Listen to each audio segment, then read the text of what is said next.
What's up, Backgammon fans? Mark Olsen from BackgammonGalaxy.com. In this video, I want to show you the biggest blunder that I made this week. I'm here at the Gibraltar tournament, and unfortunately, I lost in the third round in the main event. And this was the biggest blunder that I committed in this tournament. So let's have a look. I'm playing as the teal colored checkers here. My opponent has the orange checkers.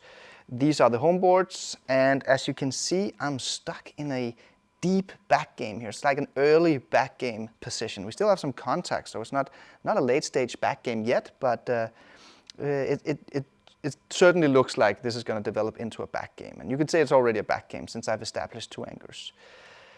The problem is that I'm stuck in a 1-2 back game, the deepest of all the back games, and that's very sensitive to timing issues, the 1-2 back games. Ideally, you want to be behind 100 pips or more to have the sufficient timing to not crunch your front position.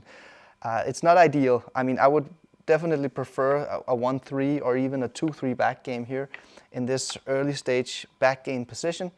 But nevertheless, this is where I am at. And then, it's a cube action decision. And of course, the crucial element here is the match score.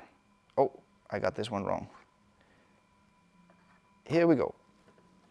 This is the match score. I'm trailing big time in the match. I am 9 away and my opponent is 4 away. So already my mind is going, I could take it and redouble to 4, eliminate his gammons.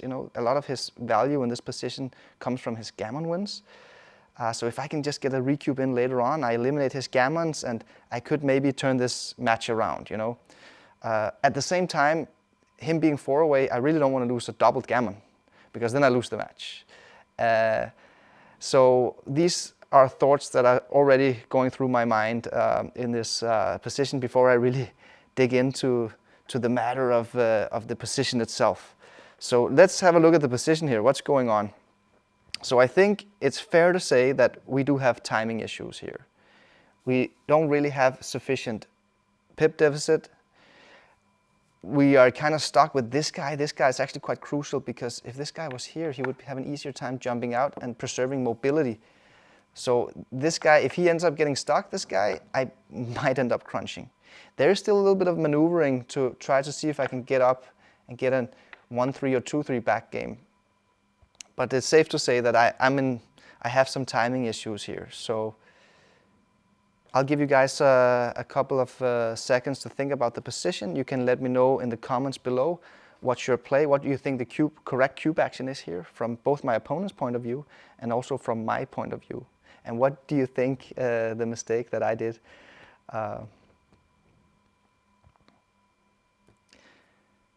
Yeah, so my opponent did double. He sent over the cube.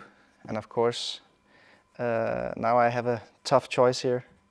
I spent quite a bit of time on the time bank and I ended up taking the cube, which was almost a 400 blunder, despite the big deficit in the match score. So I was just way off here. The timing issues are simply not too big. It's too big. I win around 26% games here, so I grossly overestimated my winning chances in this position. I could see that I had some timing issues. I could also see that I'm not quite pure here. It would be nicer if my 2 slotted points were like this, or even better like this. So this is a little bit impure. It's annoying, and I'm stripped in the outfield, so I have timing issues. Another consideration that was going through my mind was I was playing a decent player, but not at my level.